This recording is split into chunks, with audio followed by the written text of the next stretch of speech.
always love doing this for some reason, like a Karate Kid, you know? Welcome to the latest episode or video or whatever. I'm not even keeping track anymore. I'm just throwing things out there because it's fun. Welcome to the Comic Binge. I'm Paul Herman. I'm joined by the legendary, the amazing Michael Bailey. Michael Bailey, thank you so much for coming with us. Well, it's just, I was expecting you to go to legend and then at the end of the episode go dairy, just to keep it hanging like that. But, yeah, exactly. No, I appreciate you having me on. This was fun. Last time we got around to last time you had me on to chat, so definitely wanted to come back when you offered. Hey, your offer, the offer is always there. One and two, you could be like, I want to come on. I'm like, done. I don't mean, not even joking when I say that. I'm being 100% serious. Like, and anyone who knows me well enough, and I know me super well, just knows that when I say something, I mean it. So you can come on. You can be like, do you want to come on tonight? Done. You're on anytime. For people who don't know, Michael Bailey is, I say legendary podcaster because it's true. I got inspired by Michael Bailey listening to his podcast from, God, it's been a long time now, sir. It's been a long time. Yeah, I've been at this since 2007, which is every year it gets forward. I get a little more freaked out that I've been doing it as long as I have. So it's crazy. I mean, and I'm busier now than I've ever been. So yeah, same here, right? I mean, but I gotta tell you, I always tell people, go check out the Fortress of Baileytude. There's got a plethora of stuff, and I just love pretty much everything you do, man. And I just want to say I appreciate all the work you do, and people don't praise you enough, and I mean that. No BS. And Chris Clow will say it to your face like he's not joking. I always sing your praises, so it's true. And Chris Clow is the closest person on this planet Earth to Clark Kent. So that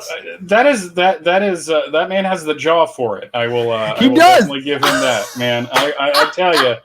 I look at that man's picture and I'm like, he's built for being a Superman fan. So. Oh my God, that's so true. My wife, who's a big Chris Clow fan, obviously, she said he is like Clark Kent. He is Clark Kent. I'm like, that's totally Chris. So, which ironically, he works in like a, not necessarily a newspaper, but kind of like that. I don't want to give too much. I don't want to give too many truth things out there for Chris. He might get mad at me. I don't know, but I love you, Chris. Chris. He's usually with me, but he's had a daughter like myself. He's a little his schedule's a little bit zanier than mine. I'm very thankful that my daughter goes on is very routine, mega routine. We're talking like 7 o'clock she's out, and then she gets up 5:30, 6 o'clock, and so I can really schedule things really easily. So Chris can't make it all the time. So, but he's my regular person here. But anyway, Michael, last time he was on, he had us read, or in my case, reread the amazing Peter David, George Perez, or however Chris said it. The Future Imperfect, Hulk Future Imperfect. And it is, to me, one of the best Hulk stories ever. I love it. We talked about you loved it too, as well, if I remember correctly. And so I said, we need to get Michael Bailey back on because, one, you're a legend, and I got to get you on as much as I can. And you said, let's read the Maestro miniseries. I went, well, that makes perfect sense. We did it last time. We'll do it again. So before we get into that today, is there anything you're reading or you're kind of getting into lately that you want to kind of talk about for a minute? As far as new comics, I like to refer to myself as semi-retired. I know. Yeah. I'm not really picking up any, like very few of the new books. And some of the new books that I'm reading, I am like 20 issues behind on. Like I just got to issue 20 of Immortal Hulk, which that is wow. That's a ride. Yep. Every single issue is just like Al Ewing is just like, okay, Bruce Jones wanted this to be a horror book back in like 2002. Oh yeah. But I'm going to do like David Cronenberg level body horror. Every issue. No, you're not wrong, and we'll talk about more Hulk stuff here in a second because I want to dive in a little bit deeper into the Hulk character as a whole because. Which we'll get in a second, but when I say anything you're reading right now, I'm not talking about even new comics. I'm talking about anything that you're jiving on. It's Hulk related. At the beginning of the year, I was trying to do a New Year's resolution of reading. I bought a bunch of Masterworks and the Comixology sale because they were either $1 or $2, and I'm like, I'd be stupid not to. Yeah, sure. So I was reading through Cap, and I got through most of the Tales of Suspense stories. Oh, Suspense. Okay. Yeah. Okay. But I had started on like the road with the Hulk. The Hulk is my favorite Marvel character. Yeah, I know that. He is tied with Batman as my second favorite character of all time. Okay. So, but I am like largely unfamiliar with his like Silver and Bronze Age stuff up until like 1982. Same. So I have been on this mad quest to like read through his entire like Incredible Hulk publishing history. But the way my brain works is that if I binge too much on something, I lose interest. Don't know why it is. Same here. I'm with you. And there's other Hulk stuff that I've wanted to reread, so I'm doing this really weird. I've noticed. And if you want to follow it on Twitter, it's hashtag Hulk Smash Puny Read Through. I've been reading like I've gotten through the 6 issues. I got through the wilderness years when he was bumming on everybody's couch, I like to say, until he got his own place again in Tales to Astonish, which he was sharing at first with Giant Man and the Wasp, and then with Namor, because they needed their own place. Such picky people. And now I've broken through all of that, which is a ride. I'm sure. There's some stuff that's really good, and then there's some stuff where you don't see Bruce Banner for like issues because they're 10-page stories, so it's just the Hulk just doing his Hulk thing. And now I'm breaking stuff. I'm up to issue 122 of the first series, and I'm on the precipice of the Defenders, which I'm actually also really looking forward to because I've never read any of the early Defender stuff. Yeah, same here. But I'm also reading like the second Burn run, which is not good. That's like okay. So the first Burn run was in the late '80s after Mantlo, right? Before Peter David, and then before Peter David and Al Milgrom wrote it for that's right. After that, that's right. Yeah, I thought Al had a little short stint on it because John married Betty, right, and Bruce, okay, and then Al took over. Yeah, and then left. He went to go do this other character. Somebody I have a passing familiarity with. Oh yeah, that guy named Clark, maybe. Yeah, I think it is. Yeah, but, Kal-El, maybe. But then Peter David left the book in late '98. Yeah. And Joe Casey wrote it for about 6 or 7 issues, and then, as Marvel was doing at the time, they started it over with a number 1. It was Hulk, not Incredible, just Hulk. And it's got some really good Ron Garney art. Garney rules, dude. I love Garney. Unfortunately, he went for Tyrannus as his villain, and I'm just like, if there's going to be a Hulk villain I hate, it's Tyrannus. So, which one is Tyrannus? He's the subterranean guy. Is big blonde hair, kind of a Wolverine haircut. It first appeared in the original run, where of course he showed up and was trying to woo Betty. Because that's what everybody did. I don't know this. I mean, I know the Hulk pretty well, and I do not know who this character is. And at least off the top of my head, I'll have to look him up here because I don't know. 7 issues in, Byrne's gone, and you have like an issue written by Eric Larson, and then a couple written by Ordway. But I'm also like bouncing around. I'm reading the Jenkins run again, which I cannot recommend enough. Yeah, people have said good things about Jenkins. I haven't read a ton of Jenkins stuff because I was out of comics by that point when he jumped in and was kind of in his heyday when he was doing like the Sentry and Spider-Man. And I love the Sentry. I don't care what people say. See, I'll derail. I'm going to stop right now. Paul Jenkins, you're recommending his Hulk run. I've heard good things by other people besides you as well. Yeah, and so I started also reading the Bruce Jones run because I haven't read that in years. It's been well over 10 years. And it's just been this weird like hopscotching. Like I'll read a 70s issue. I'm going through the early issues of the second series, the Bruce Jones run, finishing up Peter David's second run. I'm also reading Dan Slott's She-Hulk for the first time, which I have been enjoying quite a bit. Go ahead. No, it's okay. Go. I was going to say She-Hulk. The She-Hulk run I've read, because I saw you reading it, and I almost commented. I'm like, I'm not going to say anything because I'm not. This wasn't a negative comment, but I don't want to be like, well, I don't want to always give my thought on everything, right? I just don't want to be a jerk. It's your show, dude. Well, my show. Place for it. Well, right. Yeah, I can be a jerk when I want to, but Michael, no. On Twitter though, I noticed it. I didn't want to be like, well, actually, Michael, I didn't want to be like one of those people.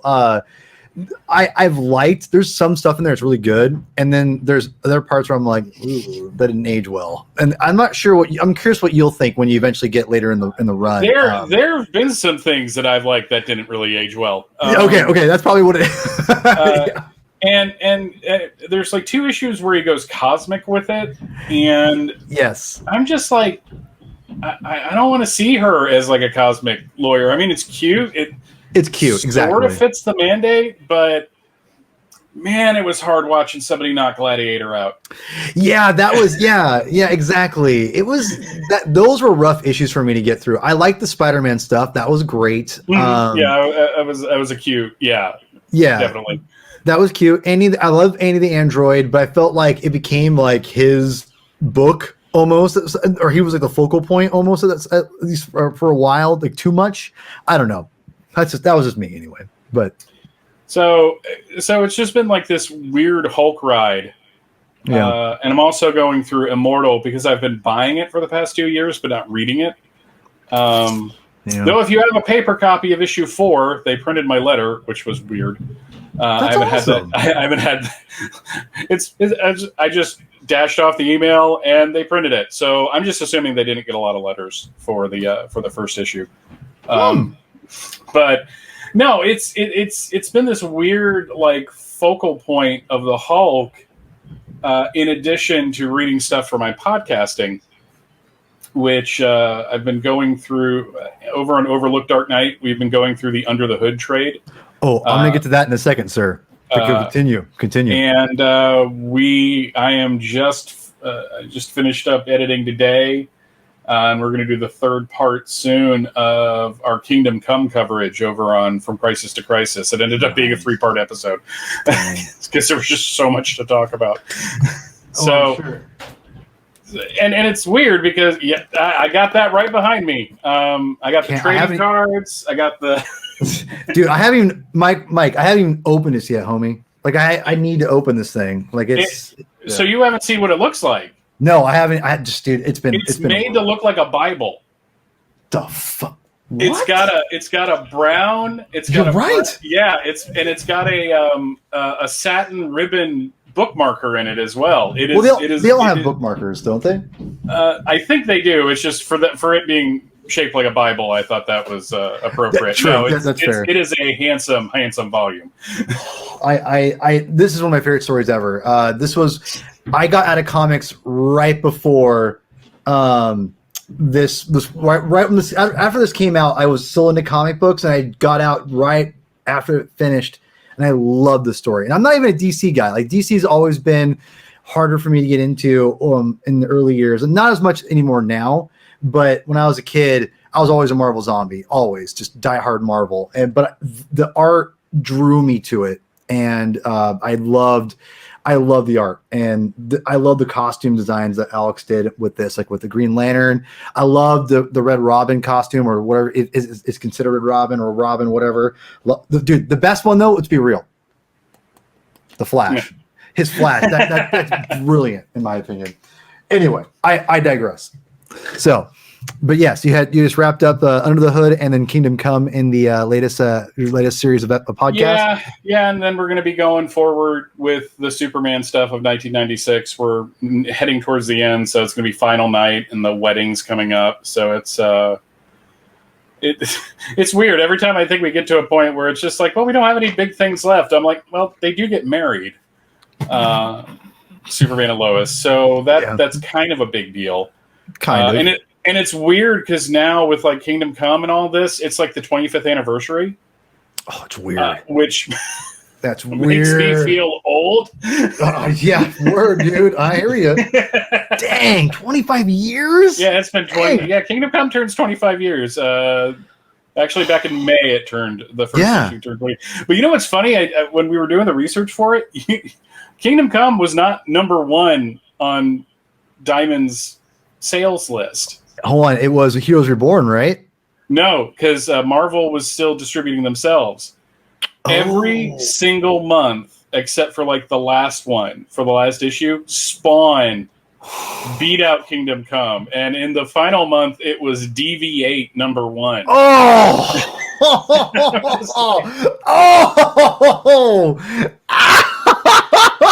Not even Gen 13. Not even Gen 13. It had to be DV8. DV8 #1.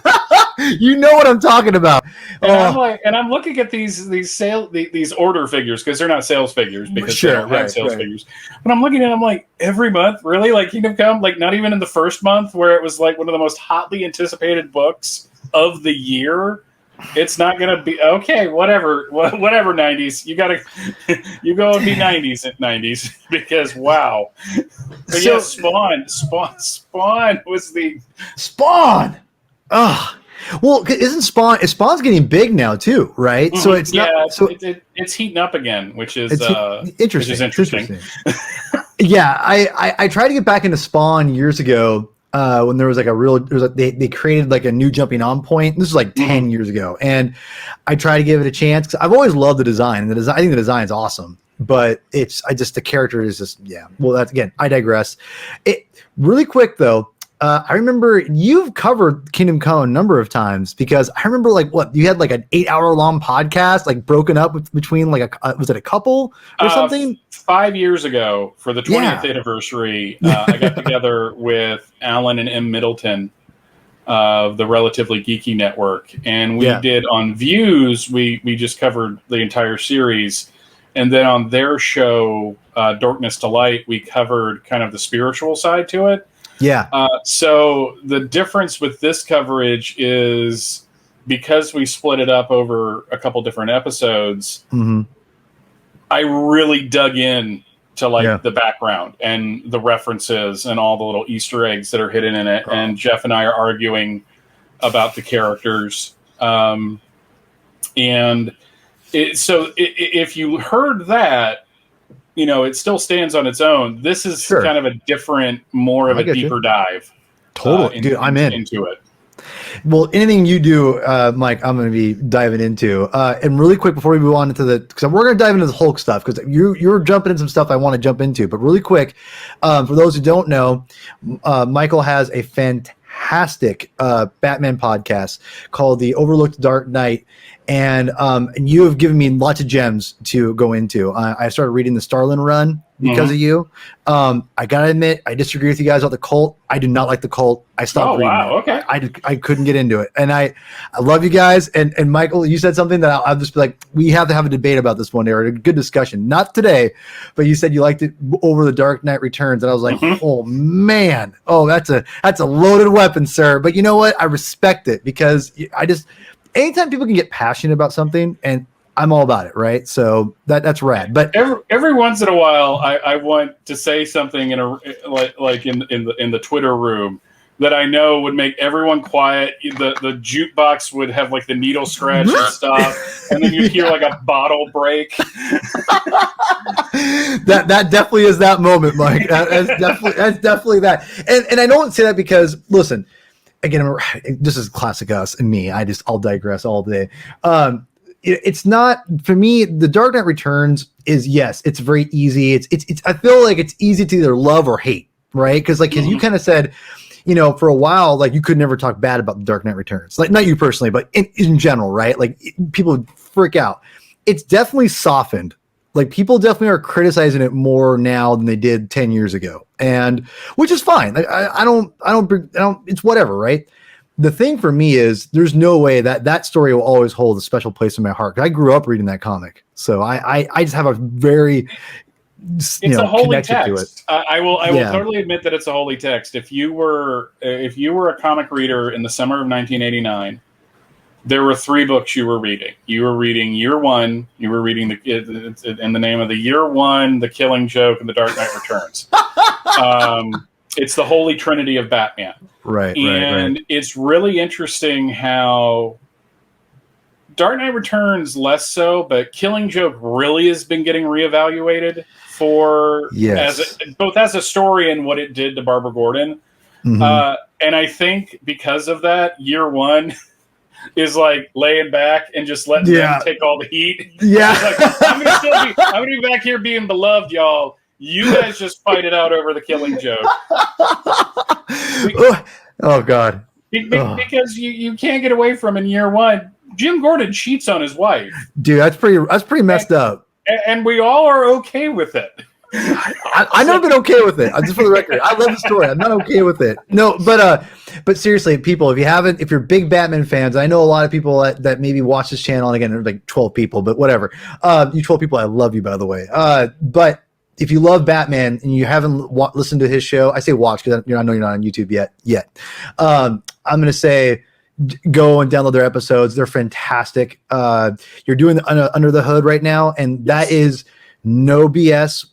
Probably, maybe, if you take out year one, Dark Knight Returns, all that stuff, it might be my favorite Batman story. Yeah, and it's been interesting revisiting it because Andy's never read it. My co-host is Andrew Leyland, who also does Hey Kids Comics and Palace of Glittering Delights, both of which I recommend. Yeah. But he's never read it because he was pretty much out of comics around that time period. Yeah. And I was hip deep in DC in like 2004, 2005, leading up to Infinite Crisis. So it's been this interesting dynamic. Spoiler warnings, we enjoy it for the most part until you get to that annual. And then like the gloves come completely off of Andy at that point. I'm gonna spoil this and we're moving on the Hulk after I say this one last thing. Because I was like Andy, because I haven't even read it. So Chris had told me what happened because I love the movie. I love the movie, and the movie is very good. But they serve two different purposes, in my opinion. And obviously, the comic's meant to be for the comic continuity, right? Like that's it's whatever. I get it. When Chris told me, and I'm already loving everything. I didn't read the annual yet. He goes, you have to read the annual. I'm like, dude, that sounds so stupid. Like, this is stupid. You telling me, like, how could they ever let that go? Like, Superboy Earth Prime punches a hole and then, like, it's so stupid, right? No crap, Mike. I read that comic. I freaking loved it. I loved it. And I understand the absurdity, but there is something the way Judd wrote that comic. I thought it was really well done. And honestly, I think they're on equal footing, in my opinion. I do think if you want a cleaner story, the Under the Red Hood movie is a cleaner story. But for whatever reason, I really clung to that annual. Chris was right. He was right. I loved it. I thought it was great. But I can understand why someone like Andy, who had been out and now that's not really his thing. I don't know. I totally get why someone wouldn't like it either. So. Yeah, and the movie benefits from it's written by the same guy. So, yeah, exactly. Nick did the script for it and kind of like fixed the problem. Yeah. With just one stroke, and it's to me one of the strongest of the Batman animated films that they've done since 2007. Absolutely. So. Yeah, and again, my only thing with animated movies is that I'm tired of seeing adaptations. Like because it's like I have the comics. I don't need like a movie. I'll digress. I'm digressing. I'm sorry. Anyway, we're gonna go to the Hulk. And so you talked about your great read through here, and I remember it's funny, Michael. I'd be going through, your Twitter, and and I'd come in and I'd be like, "Oh, I was reading the Hulk." Like, sweet, you're going through chronological order, and you brought up this a second ago. I remember me tweeting at you. I'm like, dude, your read through is blowing my mind right now. Like, if you're going through all of the, I'm like, I'm like, whoa. So, for those who don't know, maybe me or Michael, that I do love the Hulk a lot. He's one of my favorite characters. And in fact, how I discovered Michael Bailey here was through the Hulk, because it was through your Crawl Space podcast with Brad Douglas that you guys did about the Hulk. That's how I discovered you. And I was like, who's this Michael Bailey guy? And then and then a whole different rabbit hole. The Hulk is definitely a fan favorite or a fan, favorite of mine. And I grew up reading the Peter David, Dale Keown years. That was my bread and butter, the Pantheon, all that stuff. And so I love the fact that you're going through, and I think it's awesome that you're kind of going all over the place, because continuities it is somewhat consistent continuity. It's Marvel's rolling timeline, and you have to kind of roll with it. No pun intended, you know. And I think it's awesome that you're doing. You're getting a lot of different perspectives, and not at one time, instead of like gradually getting there, which I'm doing with Spider-Man right now. I'm going through all the way. I'm reading all the chronological order stuff, and it's taken me 2 years. But I'm finally in deep in the Stern run, which is phenomenal. I love it. But yeah, like I don't want to jump around like you're doing, but I love the fact you're getting different parts of the character. The thing about the Hulk that I've always suspected, but now I actually have like definitive proof of in my head, is that especially when you get into the 2000s, like everybody that comes on the character kind of starts over. Mm-hmm. They may reference stuff that happened in the past, and they always seem to bring in the same characters. Like Leonard Samson's going to pop in at some point. He's got to. And you're going to have, once he's back from the dead, because he dies and then he's back again. You know, yeah, General Ross is a Chumbawamba song at this point. But it's really weird that I can read the Jenkins run and the Jones run at the same time, and then like jumping ahead to what Peter David did after Jones, and they're all just taking this character into kind of a new direction. So you're not really lost. You can really jump in at any of these points and not have read a single Hulk comic. As long as you understand the basics of the character, they kind of catch you up as you go. Like the Jenkins run really gets back into the different alters. Whereas when Byrne did it, from what I understand and listening to interviews with Peter David, one of the reasons why he left the book is that Marvel wanted to take the Hulk back to being the guy everybody fights. You know, they're like, we want him to fight the Avengers. We want him to fight this. We want him to fight that. And he's like, that's not the book I want to write. So he pieced out. Yeah. And that's kind of what Byrne was doing, was making the Hulk kind of savage again. And then Jenkins comes on with issue 12, literally in January of 2000. So he ushers in the 21st century Hulk, basically. And he looks back at what Peter David did and does something a little different with it. And if you've ever played, not that many people probably did, but if you've ever played the PS2 game that came out around the time of the movie, the 2003 movie, there's characters from Jenkins' run in that. Oh, wow. So didn't he create the Hulk dogs? Is that him? He created the Hulk dogs. Yeah, I thought so. Okay. I have thoughts about the Hulk dogs in the movies. I have many thoughts about the 2003 movie. Like 98% of them are terrible. But you're not wrong. And then Bruce Jones comes on in like 2002, 2003, around the same time JMS jumps onto Amazing Spider-Man. And it's a really, to me, a fascinating period that now we could kind of look back on with some level of objectivity. Yeah. We're in like the second wave of Jemas and Quesada being the heads of Marvel Comics. Mm-hmm. And Jones takes it into this weird like X-Files direction. Mm-hmm. And because they're both so different, you can read both at the same time and not feel like you're missing something on this side because you haven't gotten to it yet. Because once Jenkins' run is over, all of that is put to the side and Jones moves the character forward. And they keep doing that through the rest of the 2000s. You know, by the time you get into Planet Hulk and then World War Hulk, mm-hmm. and then Red Hulk, and then Fall of the Hulks. I read all that stuff. So on. So it's kind of weird that I am not missing anything by reading that, and at the same time reading stuff from like 1969. Yeah. Mm-hmm. Yeah. Well, so you're right, and you've read a lot of Hulk in your day. Obviously, the Peter David run. I've read a ton of the Peter David run. I haven't read all of it. I've read at least 80% of it. I read a good chunk of it.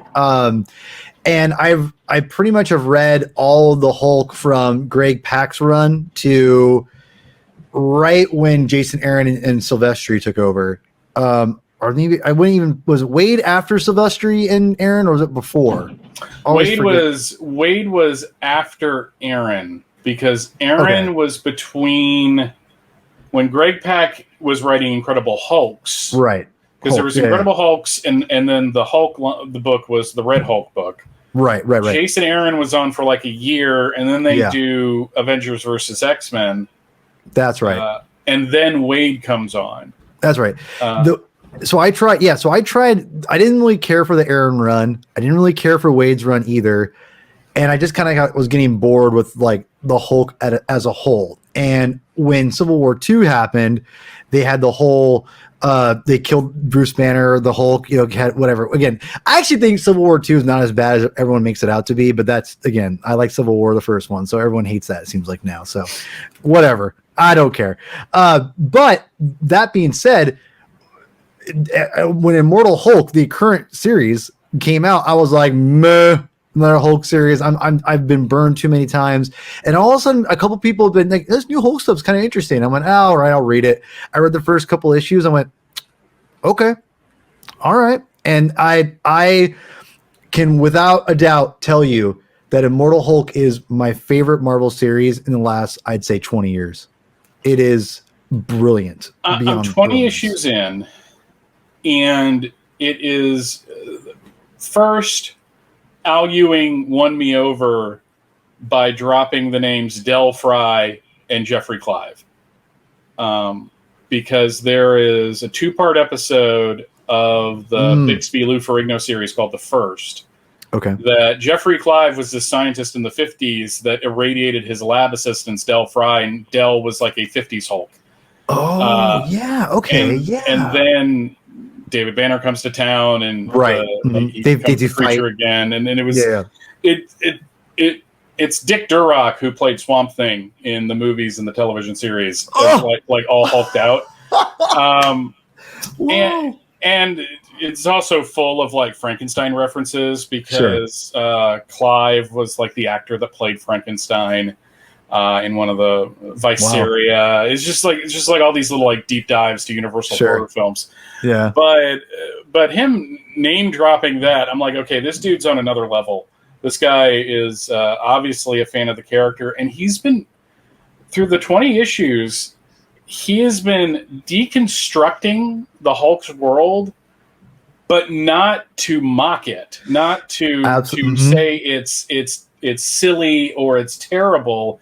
He's just kind of breaking it down, going, these are all the important aspects of it. Rick Jones and Leonard Sampson and Betty Banner and all of this stuff. But through it all, there is this real horror vibe that sometimes is like really overwhelming. It's disturbing. But the greatest trick he did was with the character of McGee, Jackie McGee. Is in one of the early issues, she grabs the Hulk and she goes, I want to be what you are. And I read that. I'm like, okay, does she want to be a Hulk? And then like 5 or 6 issues later, she breaks it down. She's like, no, because I'm a young African-American woman, I can never get angry. I can't get emotional. And you're just allowed to. So that's what I want. And I'm just like, okay, you just... You just did something that I was not expecting, and he's brought Brian Banner into it pretty hardcore. It's just such a good book. And Joe Bennett's art is just fantastic. Well, and one of the things, if you've read or heard some interviews, and I'm not sure where I read this or heard it, but Al Ewing and Joe, they pretty much have like they figure out where they need breaks for, like, because he said Joe will just go crazy. He said Joe will just go nuts, and he needs to give Joe a break to kind of plan and things like that. They actually plan certain issues for him to get caught up or kind of get started or whatever. So like that's why you have that weird third issue where it's like not Bennett, it's somebody else. It's to basically he gets in, establishes the world, and then he wanted to give him a break so then he can get on to the next arc, whatever. He goes, well, how about this whole issue will be this kind of side story thing that fits this artist a little bit differently. And it's actually, again, they're using the ideas of like artists, being able to be slow or kind of on a more consistent basis, and using guest artists to their advantage, which is not used anywhere else in comic books, mainstream comic books, which I was always really amazed by, because when you read a comic book like us, a new one, and you have a guest artist, or it's obviously a fill-in to kind of give that artist a rest or whatever, it always is abrasive. It usually is. And with Immortal Hulk, it never usually is, because he always tailors the story a little bit differently for that artist or the guest artist opposed to Joe. And it never is, it's like, oh, this is a different artist. No, it's a different story. So it's a different mind. It's brilliant because he totally nails it. Yeah, Immortal Hulk is amazing. Read it. What I've said, Michael, is I've called it literally Swamp Thing. It's Marvel's version of Swamp Thing, of Alan Moore's Swamp Thing. That's what it is. I agree with that. And it's like, I would say you literally are taking Alan Moore's Swamp Thing and David Lynch, and you're mushing them together. And that's Immortal Hulk, in my opinion. And all this, and I won't even spoil anything, especially not for you, because I'm caught up.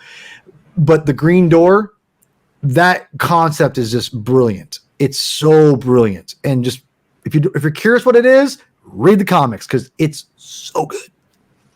And again, you don't have to have read everything before it. Exactly. It is built for new readers, because Ewing's going to catch you up on who these people are.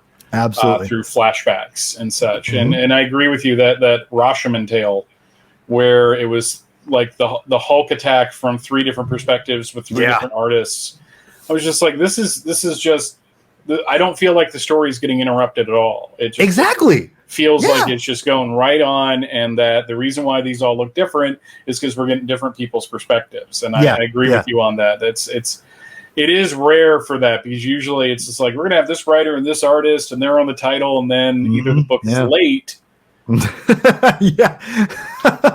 No, exactly. And I have literally praised that book, Michael, more on Twitter so much. So people are probably like, dude, shut up. I'm like, no, I can't.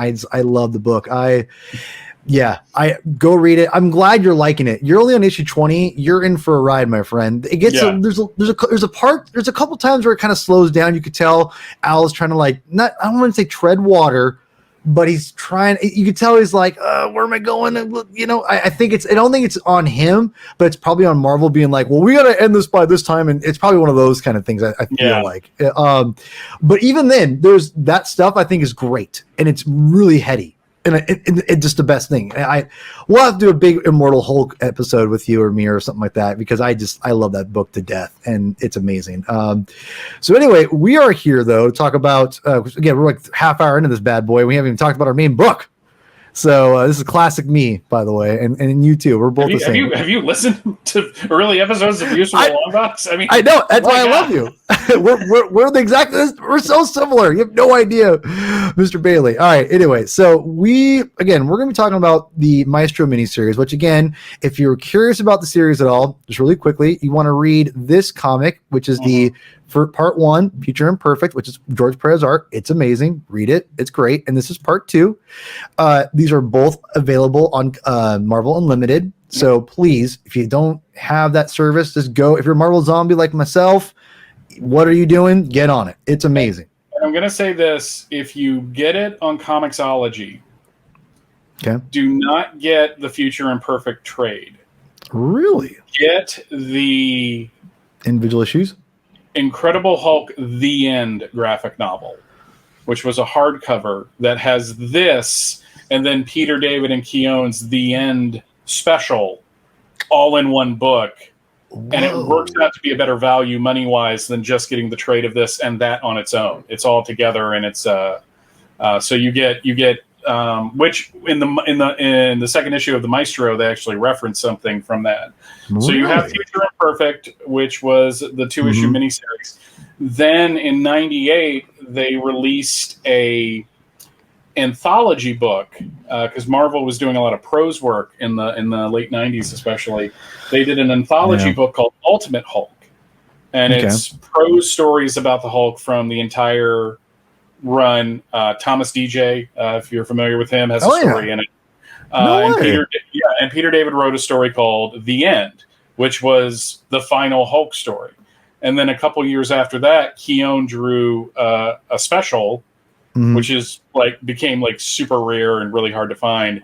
And because Marvel is Marvel, and they collect these things in so many different ways, when I was looking for it on Comixology just to have a digital copy, I saw this trade and I had them both in my cart, and then I saw The End hardcover, and I'm like, wait, that has both of them and is cheaper than these two together. So value-wise, it's better just to get The End, but it gives you everything you need to know going into Maestro.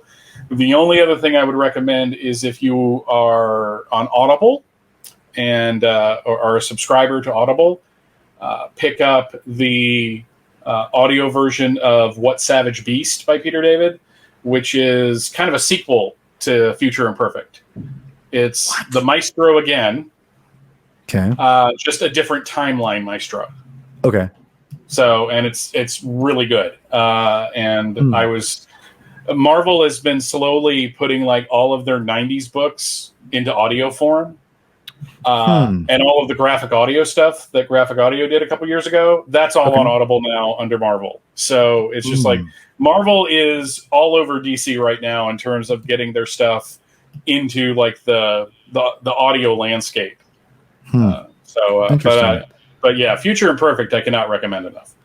Yeah, it's weird because I'm not a, call me, I don't know if I'm just a jerk about this or something, but I don't like when Marvel or DC has they try to use these characters in different mediums besides I don't know, books. I just can't get into it, man. It's a comic or nothing for as far as between prose or whatever, if that makes any sense. I just can't get into. I know you're into the audio books. I know you were into the Knights. Oh my god, the Batman Night Quest, not Night Quest, Night's End. Oh my god. The BBC stuff that Dirt Mags did. So yeah, the guy that recently did Sandman for Audible did Superman and Batman stuff back in the 90s, and a Spider-Man one, which is different. Yeah. But What Savage Beast is actually what introduced me to Peter David's Hulk. That was the first thing. I mean, I had read an odd issue here and there, but I didn't know who Peter David was. It was a Hulk run book on the stand. I had an extra $1, so I bought it, but it didn't grab me and not let go. But that What Savage Beast novel, just I read it all in a day, and then I immediately reread it again. And starting in late '96.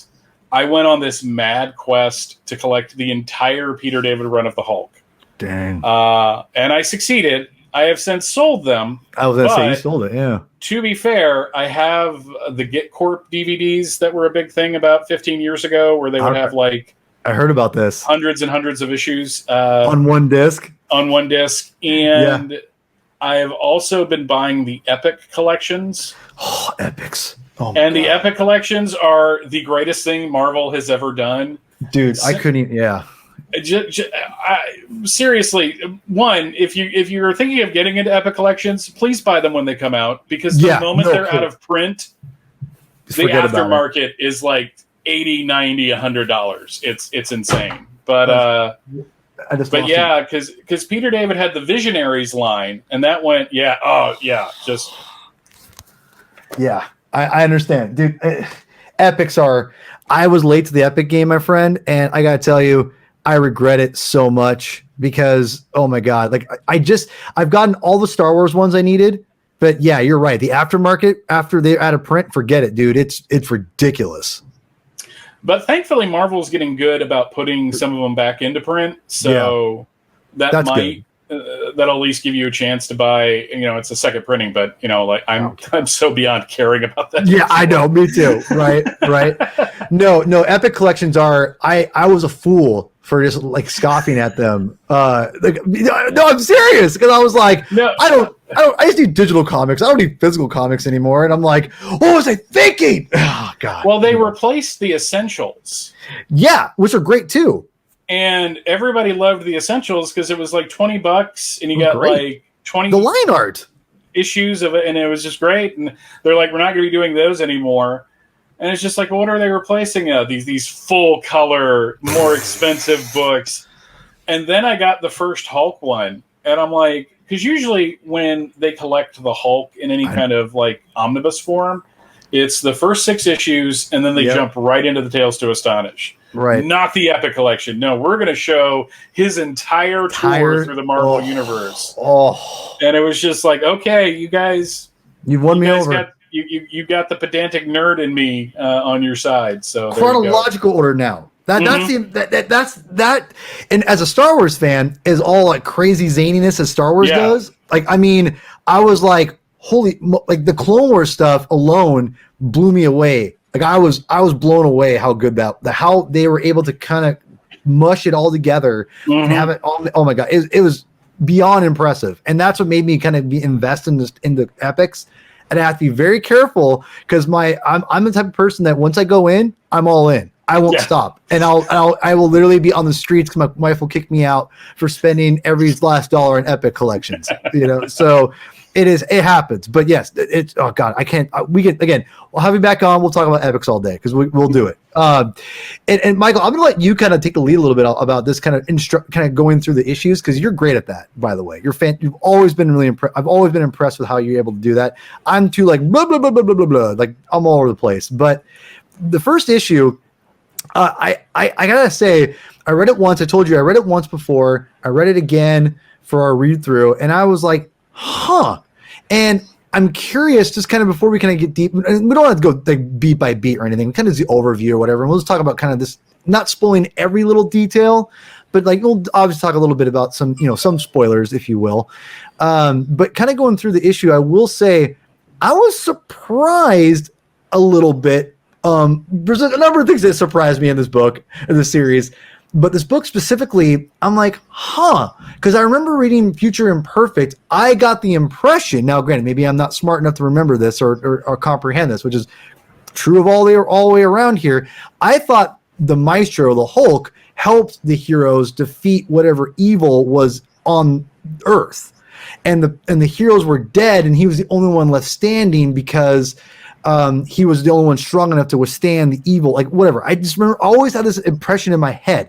I don't know if I just always thought that and since I was a kid and I just kind of kept it going. So when he woke up from his sleep here, which I'll show this, it's funny. You sent me some pictures to post and I had the same exact ones that you sent me, except for one. No, literally. I was like, I laughed, but this is the same ones I posted. It was this one. I was like, I had this saved. And I was like, huh? And as we see later on, I'll show who it is. I was a little surprised by this. Do you kind of have a different idea than I did by chance? I had never really gotten an impression one way or the other. I just assumed, unless there's like a Maestro story, because there's been several. Like he brought Maestro into his Captain Marvel run because that's the book. He did? Yeah, there was an issue with Maestro because Marvel Legends, back when it was done by Toy Biz, would package the books with a comic. Okay. And the Maestro figure was packaged with an issue of Captain Marvel. I don't know why it wasn't packaged the Hulk with a Hulk book, but whatever. They're both written by Peter David. It's all good. Sure. Yeah. And the thing is that when he, like I was saying about the novel, he always told a different timeline because Marvel is really big about having alternate timelines, alternate futures. Yeah. The X-Men universe will give you a headache about this. Oh, God. So when we start with this series and it's all basically a VR experience for him, I did like that he added Black Widow going, the sun's getting a little low. I laughed out loud. Yeah. I laughed out loud. That was hilarious. I was like, oh, okay, all right. So when he wakes up and he finds out that basically he's been kept in suspended, like asleep, and as well as the other radioactive gamma spawned creatures, I was just like, okay, I can see this is where it is because the first 2 issues are basically the Hulk walking around the post-nuclear wasteland of the Marvel universe.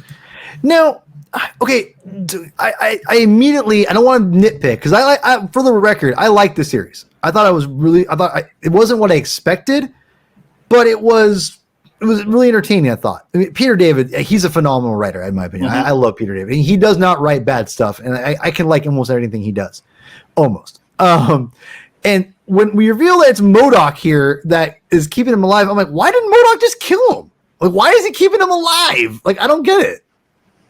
I just thought, to me, it was a super sciencey character, and there was probably an end game in there. But it's the Hulk, and the Hulk. Here's the great thing about the Hulk: no matter what era he's in, he will always. You can't count on what he's going to do or how he's going to be. He is going to, like, if you read like the early stuff, like the post Tales to Astonish stuff. Like, you have villains that are like, I'm throwing everything I have against this guy. He's just not caring. He's just battering through. And it's one of the awesome things about the character is that he doesn't care. If he's mindless Hulk or if he's this Hulk, it's just, he's got his own agenda and he's not going to let you stop him, which is why I kind of liked this Robert Bruce Banner walking around the nuclear wasteland of the Earth, and basically deciding, well, I got to take over because these people cannot be trusted to do it on their own. So it's up to me. So now you're seeing how he goes from the Hulk that was scared to become the Maestro to the Hulk that becomes the Maestro. Right. And does it willingly. And you can see where he get that justification, and it makes sense because he wakes up into like nothingness, and it wasn't the Hulk, and that's where I was a little surprised at. Again, my impression was he was like only hero left standing because of some whatever major battle. This actually made sense, and this is where I think I said to you earlier, I'm like, or somebody else, I said it wasn't what I was expecting. It was Alex from Comic Book Historians. That's because we were talking about this the other day. He doesn't read much newer comic books. He's all about the history. I was like, dude, I gotta get you out of read more than this the history stuff, dude. Which he does, but he loves Peter David's Hulk. And he said, "Oh, I'll be reading that." I'm like, "Well, it's good." But I told him it wasn't what I expected. But you bring up a great point, Michael. That of course, the Hulk, he doesn't want to become the Maestro. I mean, Peter David makes a point of that in the Trojan War when he starts going through these emotional problems with Leonard, and he's going over it, and he only sees the Maestro in the mirror. Which again, I love that stuff. I love that is underrated stuff right there. And he doesn't want to become that, and it makes sense. But with this, it's like, it's one of those inevitable things. Like it's like Terminator 3, right? Where it's like, I thought we stopped Judgment Day. Judgment Day is inevitable. Which I love that line, by the way. But it makes sense to this because he wakes up, he's been manipulated by MODOK, which again, I love your justification of why MODOK didn't kill him. Makes sense. He wants to experiment and all that stuff. It's MODOK. And then the fact that he realizes, it wasn't him who caused this massive destruction. It was the world. The world caused this, and I was like, man, and how pissed off Banner was. He's like, you ruined this, world. And I love the fact that, again, I love comic book medium so much. Look at how they use these panels. Hulk's talking to MODOK, and he's like, what are you going to do?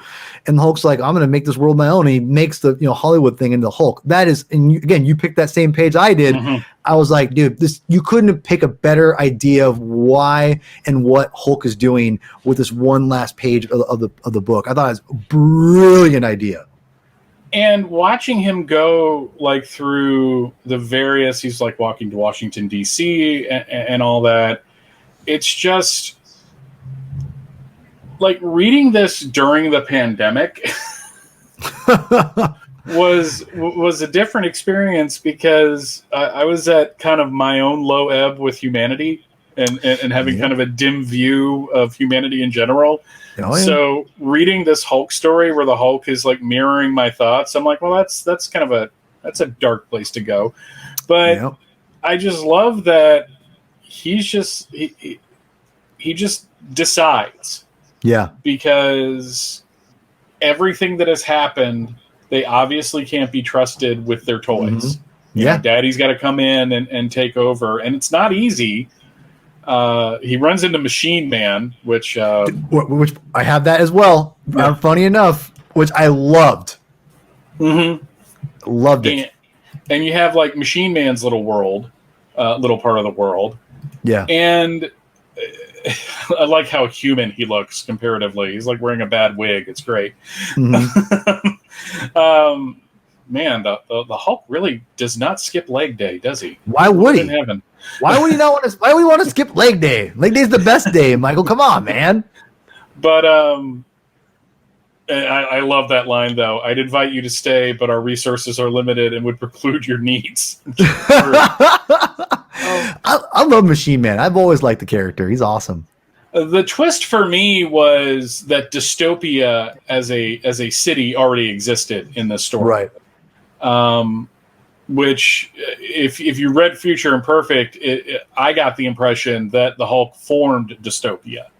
But no, it's just he just kind of comes in, and another great thing Peter David does is none of the people of dystopia care about anything. Right. They are just whatever is in front of them at this moment is all they care about, which again is a nice examination of how we are as people right now. Yeah.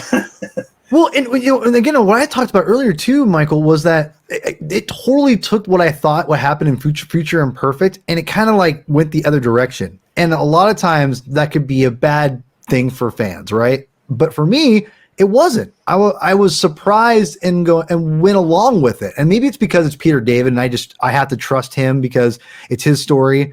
And and that might be the main reason why. If it was somebody else, I'd be like, no, sir, that's not what should have happened. You know what? I don't know. But with Peter David, I kind of went along with it, and I'm buying into it. I bought into, which we'll get into the big reveal here in a second, which I did not see coming whatsoever.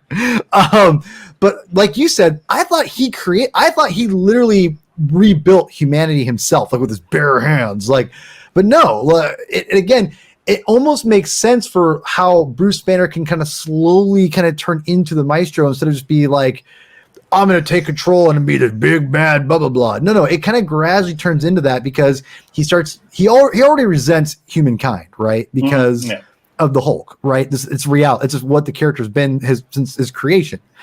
And now he has besides his own being shot at and hated on by humankind, they've actually destroyed themselves at this point. So it's like, okay, I can hate you guys, and now that I can, like you said, Daddy's got to come in and fix this mess. Now you have that mentality, and how it kind of starts to slowly morph into it, because you also have to deal with the fact that we'll get in the reveal in a second that his power level is not it's matched. It's not everything's already established there. If he had to build things with his own bare hands, he may not be the same. That doesn't really make sense with the Maestro. The Maestro's he's an opportunist, if you will. And that's what and makes sense now with Future Imperfect, what exactly he did. And just being like, yeah, someone kind of walk in and go, oh, all right, I'm just going to take control over this. And it just makes sense now. Like, it makes more sense to me the way he did it than the way I thought in my head. So. And he does the neat trick, and it extends into the second series too, which we're not going to be talking about. Not yet, sir. Not yet. But it extends into the second series that you're on the Hulk side. Yes. Like he's becoming a despot, but you agree with him because everything is from his perspective. And again, because of the raging dumpster fire that the world has been, especially in the past year, it's like one of those things where, like, Bruce is right. We're idiots. We're just going to destroy ourselves. So whatever you're selling, Maestro, I'm buying because it sounds like a better deal. Yeah, no, totally. So we get the idea that Bruce is going to fix things, and he finds out dystopia and everything.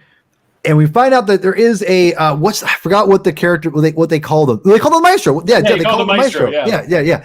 So they call him the Maestro. And I'm like, who is this person that's left over?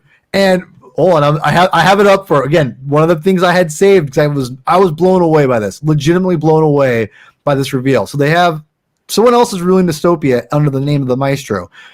And We get Hercules. Freaking Hercules, a Prince of Power. What? What? Yeah, it was one of the best reveals of the series, in my opinion. And if you've read like Greg Pak's run, Greg Pak tied Hulk and Hercules together. Yeah. So it's like one of those things that makes perfect sense. And Hercules is just happy because he's got someone to fight, someone that's on his power level.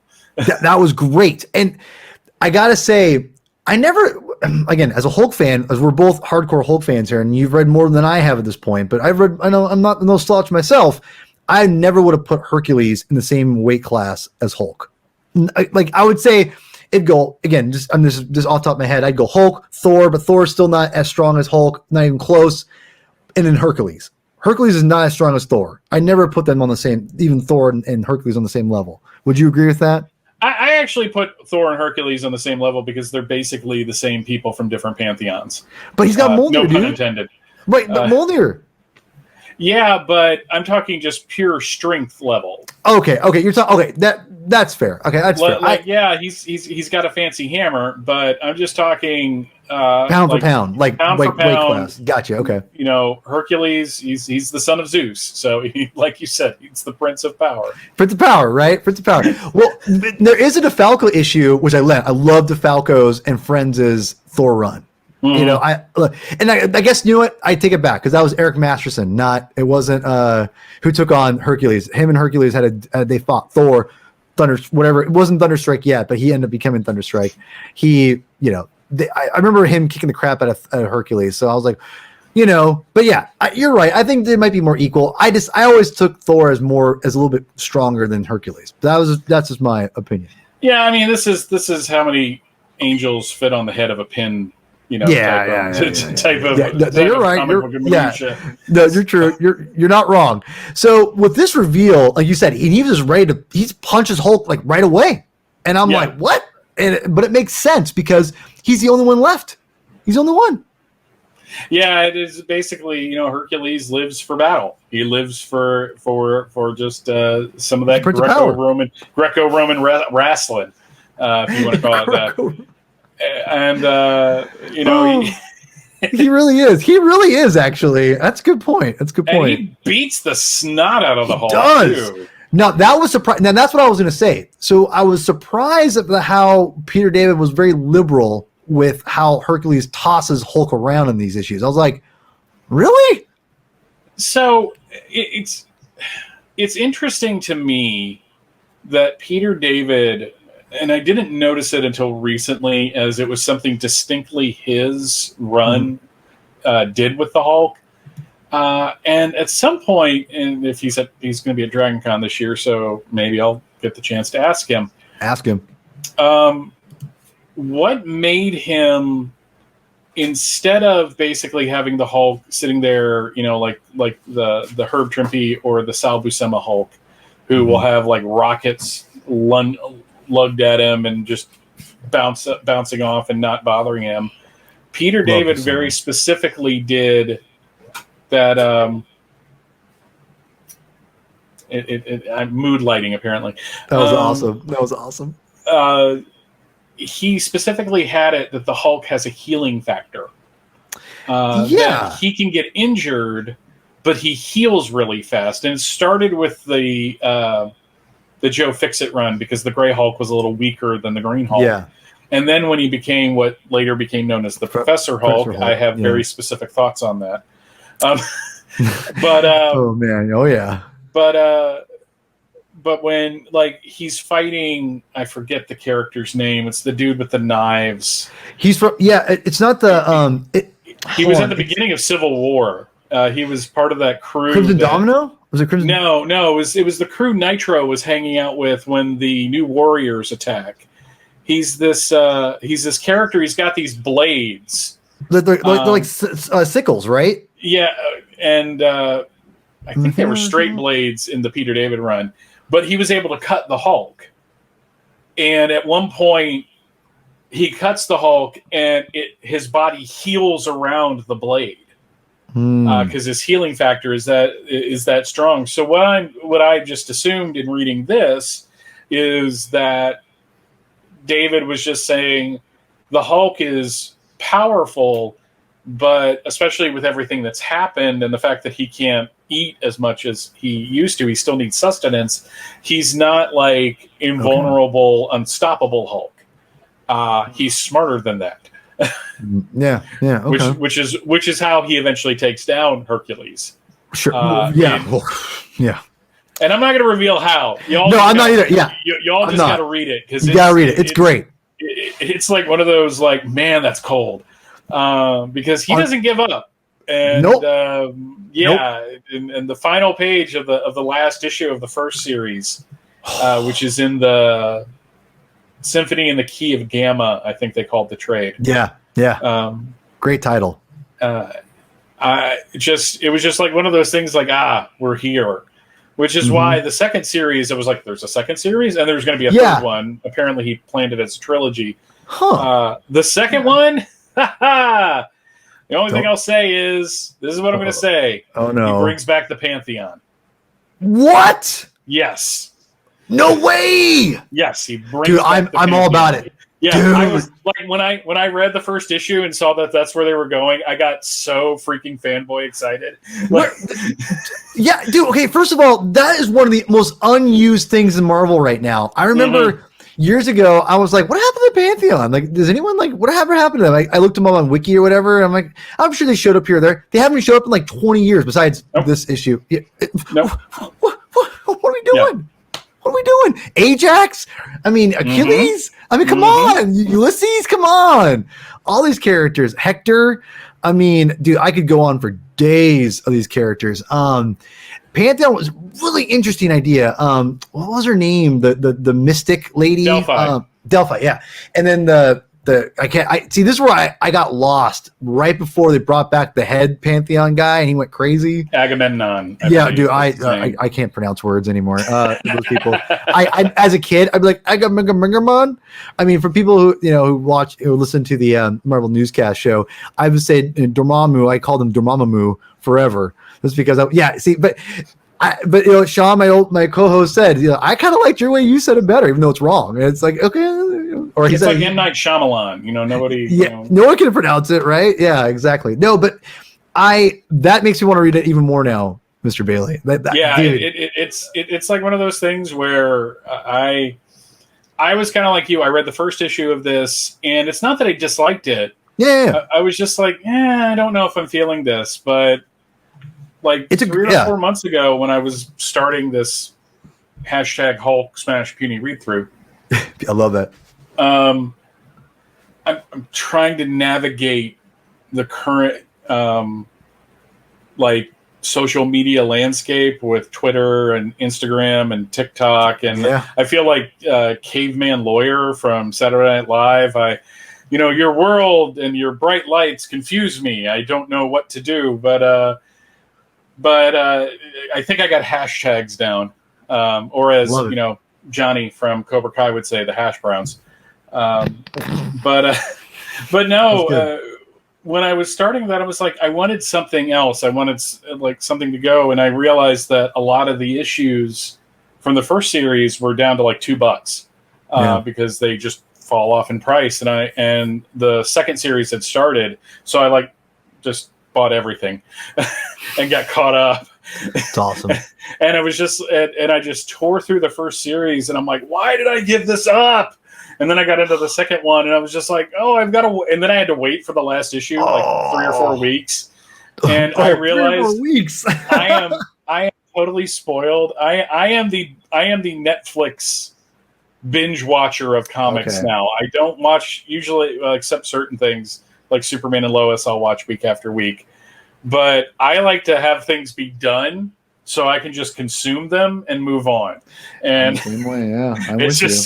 It's kind of why I think I did what I did with Immortal Hulk, of just letting the issues build up. Yeah. And then just reading them in a bit, because it's about to wrap up in like 3 months. So unfortunately, yeah, because he's gonna stop at issue 50. To be honest, I almost think they're gonna. It's almost a some kind of I can't think of the word I'm thinking of here. It's almost like a shtick, or not a shtick, but like some kind of like advertising thing where like they'll do like for a couple months I'll do Ewing's gonna do Venom. Oh, I'm back on the Incredible Hulk again. Like I feel like they're gonna do it's a bait and switch kind of a thing. Like he and Donnie Cates are like switching titles. It seems like or characters.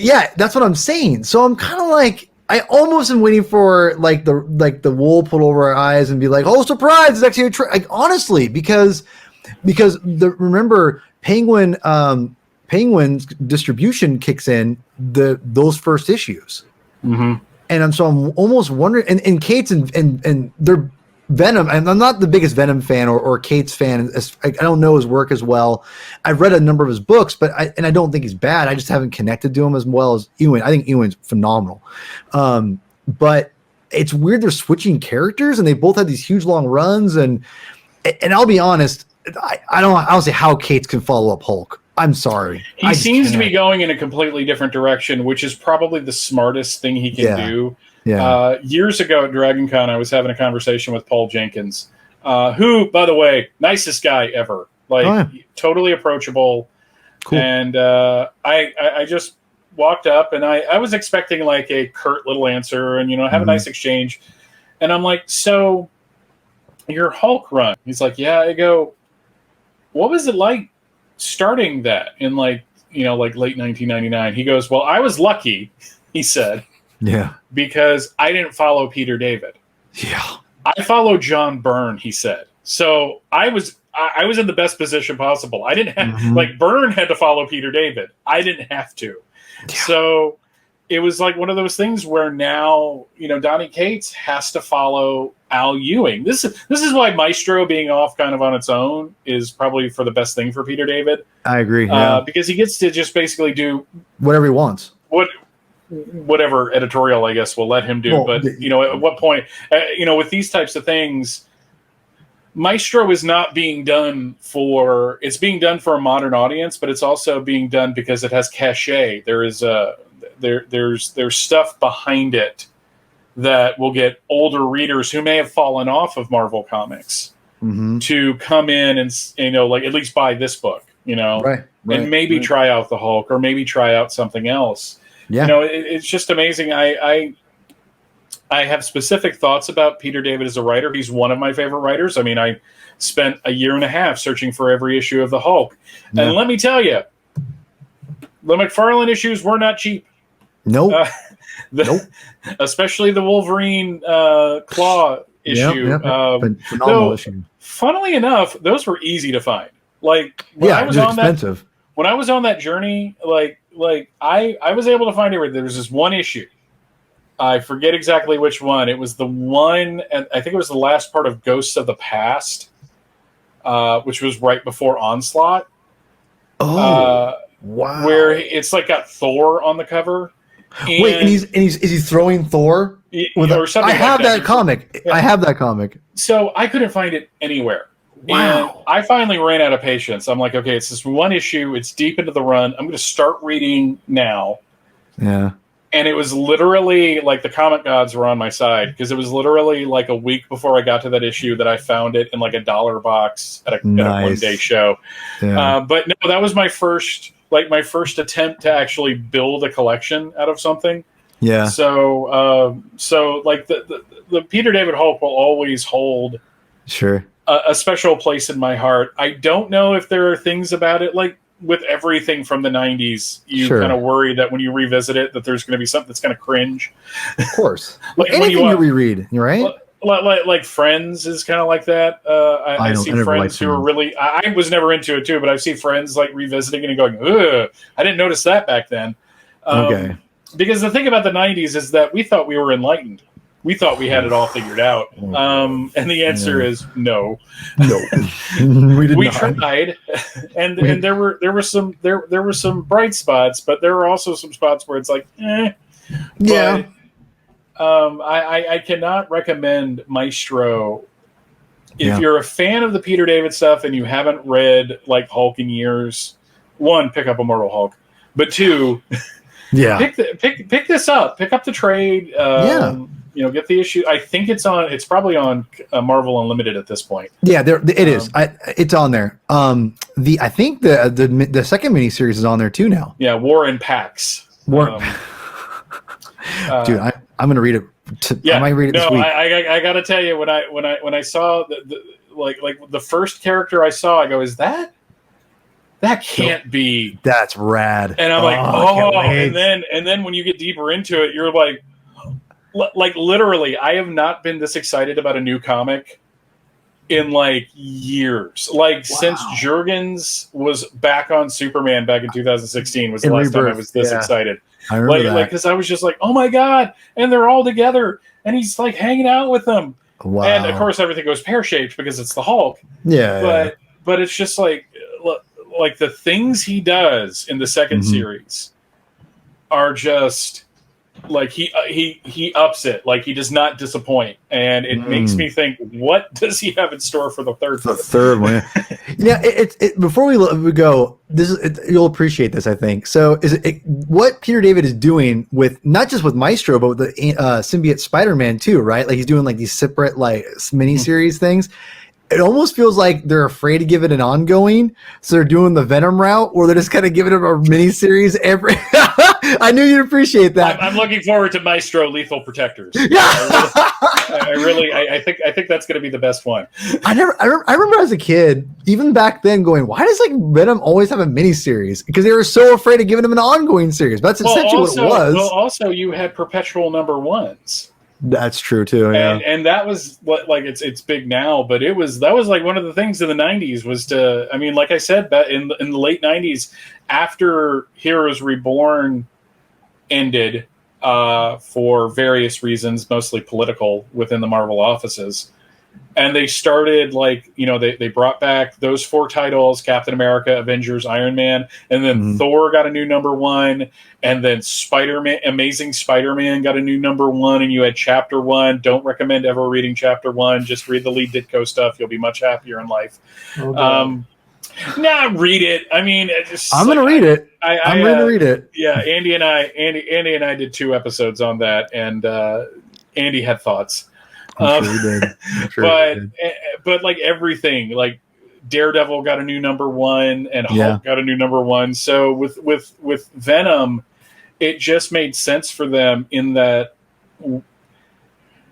Marvel was in such a weird place in the mid 90s because they were publicly owned. They were on the stock exchange. Yeah. So they had to show improvement year after year after year. Yeah. And it's just like in 1990 was the McFarlane number 1. Right. And they're like, how do we outdo that?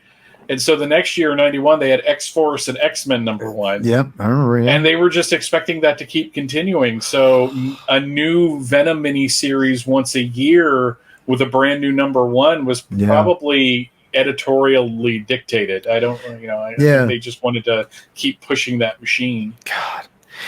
One day we'll have to have a show about the 90s and the blow up of the market, and have like you and my buddy Alex from Comic Book Historians, and and Chris, and have just a big kind of talk about the industry as a large, because it's so fascinating looking back on it now. And because that's where I grew up, as late 80s, early 90s, mid 90s is where my bread and butter was comic books. And so I kind of saw it firsthand, and in fact, Michael, I got out of comics because they were so bad in the midnight. No, seriously. Like I don't blame you.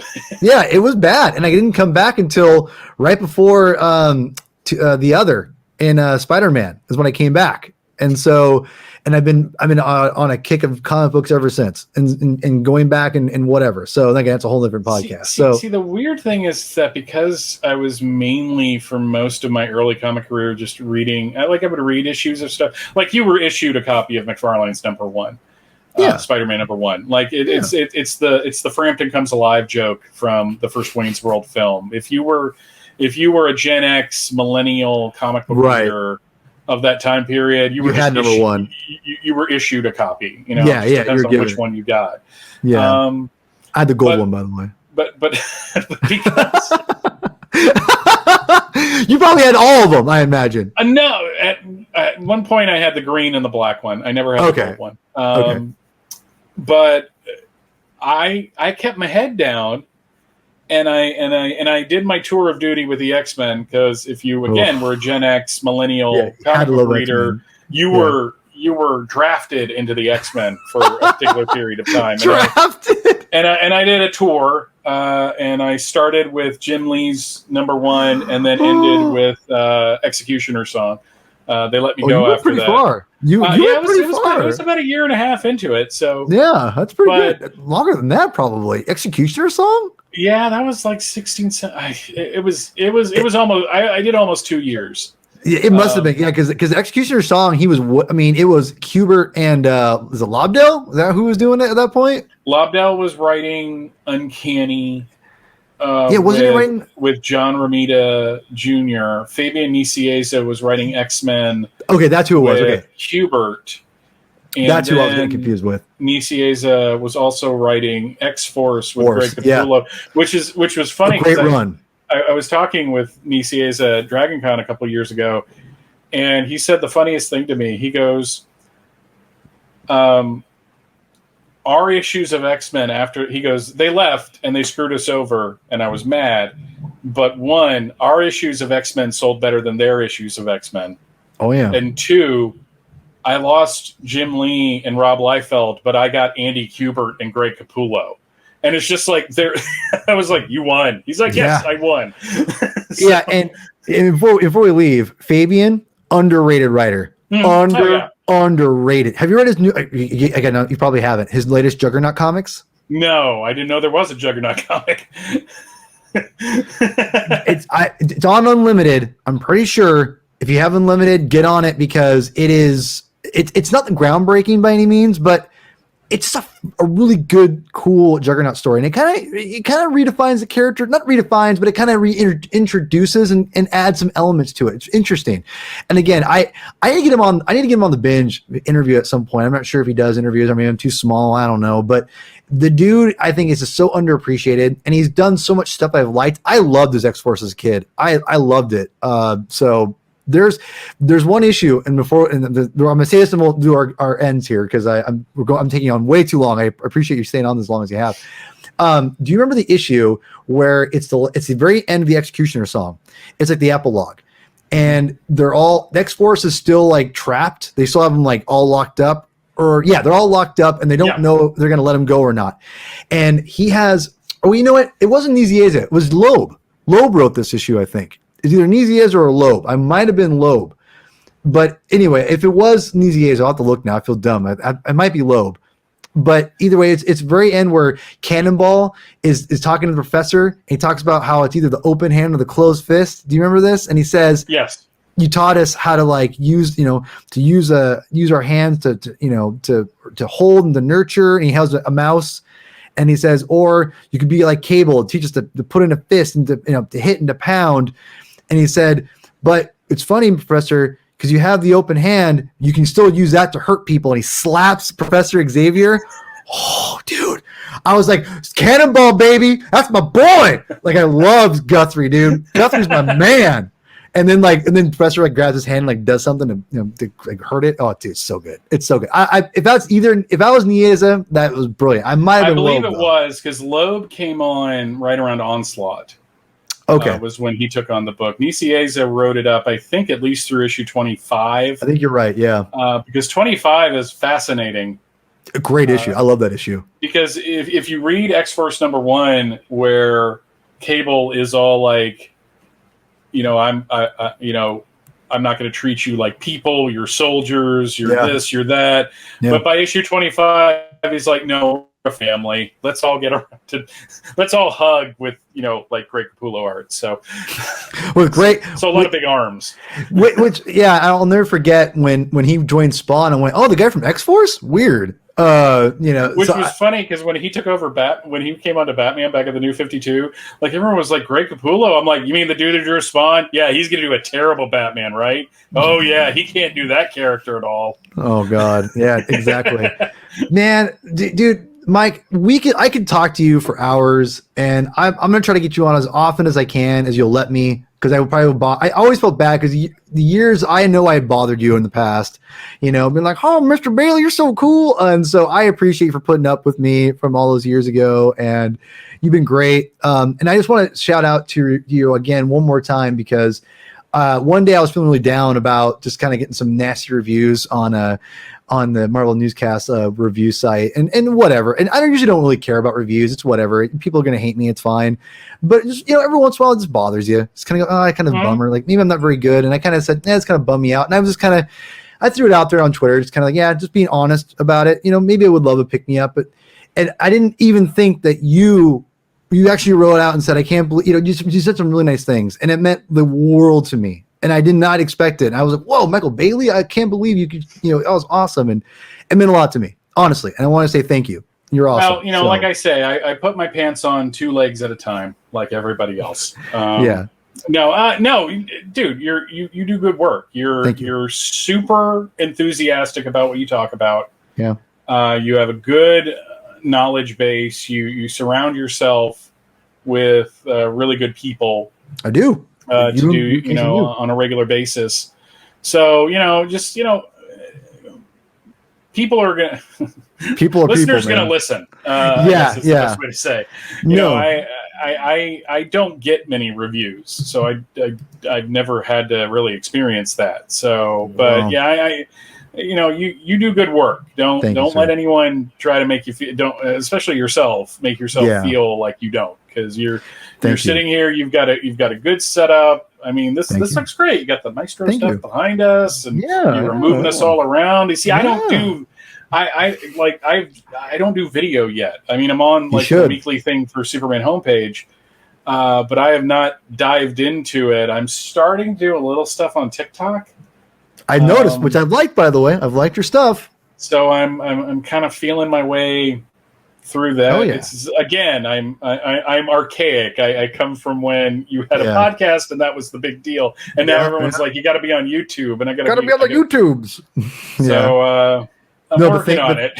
But thank you so much. And I say this to everyone again. Listen to his podcast. Mike is just phenomenal resource of knowledge and a great listen. And I could go on and on for what the shows I love. And I listen to him on a regular basis and still have, and you're great. And again, we'll have you on hopefully soon again. Yeah. And we'll do some Hulk stuff. We'll bring Mr. Clark Kent back on and have him, be all smart and stuff, make me look stupid as he always does. And, again, Mike, please pimp out your stuff, dude. Where can people find you? I know there's a plethora. I know there's a long list. Well, it's all in the same place though. fortressofbailey2.com, which has been online as a blog in one form or another since 2008. Mm-hmm. There houses what I call the Fortress of Baileytude Podcasting Network, which is just a convenient place for me to put all my podcasts, because I used to have different sites for everything, and that got really stupidly complicated. And it sounds complicated. So right now, on a regular basis, you've got From Crisis to Crisis, which is all about the post-crisis Superman that I do with Jeffrey Taylor. That's bi-weekly at the moment, because that's just the best thing for us. Also bi-weekly on alternating weeks is The Overlooked Dark Knight, which I do with my friend Andy Leyland. Love that show. Literally, it's just an excuse for Andy and I to get together, but we have somehow managed to do a pretty decent Batman podcast in the midst of that. Mm-hmm. We are talking currently about Under the Hood. We haven't officially announced what we're doing next, but it's generational. And I'll leave it at that. And then there is the newest thing, and this is a weird thing for me, because I usually talk about old stuff. I'm doing because I made a promise on Facebook 2 years ago that if the Tyler Hoechlin Superman ever got a TV series, I would do a podcast about it. Two of my friends from Dragon Con, Bethany and Allison, I laughingly call us the BAM crew because I'm trying to make fetch happen with that. We do a weekly show about Superman and Lois. And during the hiatus, we talked about other stuff. We went through the Snyderverse. The Justice League episode you guys did, I listened to that. Not the whole thing. I've listened to most of it. And I love the movie. But yeah, it was cool to hear your perspective on it. So, but we're just having a ball, and that's Sundays that drops. So not only am I doing a weekly show, I'm doing a weekly show where I have a 2-day turnaround for the editing, which is not. I'm not used to that. So yeah, no, I get you. No, that's awesome, man. And where can people where can people find you on like Twitter and all that stuff? At Bailey's Podcasts is my Twitter handle. You can find me on TikTok at Fortress of Baileytude, and Instagram's the same thing, Fortress of Baileytude. So just various places. Twitter, just to warn y'all, I get political from time to time. So if that's not your thing, I'm just letting you know warned. right now. Yeah, be warned. Yeah, but mostly it's awesome. Me doing giant threads of the books that I'm reading. So. Which, yeah, and I love every aspect of Michael Bailey. So he can be political all he wants. I don't care. But no, thank you again so much. And please, if you haven't followed if first of all you haven't subscribed to the Comic Binge, please subscribe, make that channel blow up in that YouTube algorithm bullcrap, whatever. But yeah, please check us out on Twitter at Binge Comic. Follow me personally on Twitter at Herman22 with 2 N's, aka P Thug, as you see right here. And yeah, we'll probably have a new episode at some point for something at some point. But as I'm going to end here, as Chris would always say, read more comic books.